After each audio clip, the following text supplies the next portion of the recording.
ધાનેરાની શ્રદ્ધા એગ્રો સેન્ટરમાંથી શંકાસ્પદ ખાતર ઝડપાતા ખાતરના અન્ય વેપારીઓમાં ફફડાટ વ્યાપી જવા પામ્યો.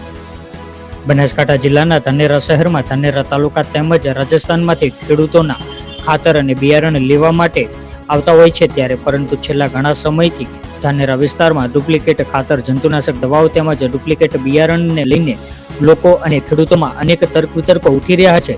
કેટલાક દુકાનદારો ખાતર તેમજ બિયારણ ખેડૂતોને પધરાવી દે છે અને આ ખાતર કે બિયારણ ખેડૂતોના ઉભા પાક પર આડઅસર કરે છે, ત્યારે આ વેપારીઓ ખેડૂતોને કોઈ પણ જવાબ આપતા નથી. ત્યારે આજે ખેડૂતોની રજૂઆતને લઈને ખેતીવાડી અધિકારીએ જે રાવલે ગંજ રોડ પર આવેલ શ્રદ્ધા એગ્રો નામની દુકાનમાં તપાસ હાથ ધરી હતી અને ખાતરના સેમ્પલ લીધા હતા. ત્યારે ખેતીવાડી અધિકારી દ્વારા અભિનેતા અને ઉત્પાદક નામની પેઢીઓ સામે ફરિયાદ પણ નોંધાવી છે. ધાનેરા પોલીસે 75% ખાતર કબજે કરીને કાયદેસરની કાર્યવાહી હાથ ધરી. પોલીસે રાસાયણિક ખાતર 1985 ખંડ 5, 7, 8, 19 અને ABC 1995 મુજબ તપાસ હાથ ધરી છે. ભોળા અને અભણ ખેડૂતો સાથે ચીટિંગ કરનારા ધાનેરાના અનેક ખાતર બિયારણના વેપારીઓને તંત્ર પાઠ ભણાવે તેવી લોકમાંગ ઉઠવા પામી છે. બાજુભાઈ વણકર, ડીપી ન્યૂઝ, ધાનેરા. 23/11/2020 રોજ શ્રી જેબી ઉપાધ્યાય સંયુક્ત ખેતી નિયામક શ્રી મહેસાણાના વડપણ હેઠળ ધાનેરા તાલુકાની અંદર તમામ એગ્રો સેન્ટરની ચકાસણી અર્થે સ્ક્વોડનું આયોજન કરેલ હતું.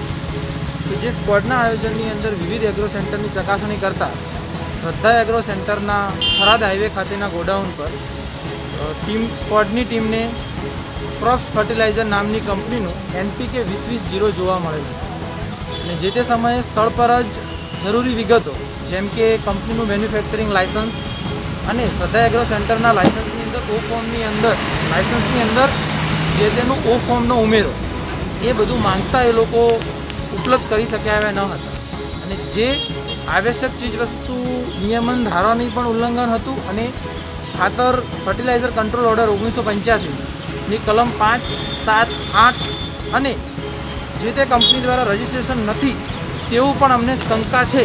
તો જો રજિસ્ટ્રેશન ના હોય તો ખંડ 14નું પણ ઉલ્લંઘન થતું જણાતું હતું. તો એ સમયે તાત્કાલિક જ જેનું સેમ્પલ લેવામાં આવ્યું અને સેમ્પલ લઈ અને ગાંધીનગર ખાતેની સરકારશ્રીની અધિકૃત લેબોરેટરી પર ચકાસણી ખાતે મૂકવામાં આવ્યું.